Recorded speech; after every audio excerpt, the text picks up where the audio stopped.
తండ్రి అయిన దేవుని నుండియు ప్రభువైన యేసుక్రీస్తు నుండియు కృపా సమాధానములు మీకు కలుగునుగాక. ఈరోజు దేవుడు తన పరిశుద్ధ గ్రంథములో నుండి మనకు అనుగ్రహించిన నేటి దేవుని వాగ్దానము యావేలు గ్రంథము 2వ అధ్యాయము 25వ వచనం. సంవత్సరముల పంటను మరల మీకిత్తును అని దేవుడు ఈరోజు మనతో మాట్లాడుతున్నాడు.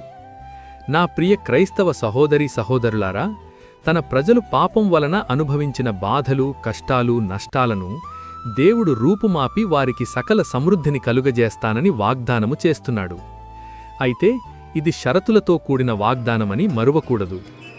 మరా షరతులేంటంటే, నిజముగా పాపముల నిమిత్తము పశ్చాత్తాపపడి పాపములు విడిచిపెట్టాలి, మారు మనస్సు పొందాలి, కన్నీరు విడిచుచు దుఃఖించుచు మనఃపూర్వకముగా దేవుని యొద్దకు తిరిగి వస్తేనే దీవెనలు సర్వసమృద్ధి కలుగుతాయి.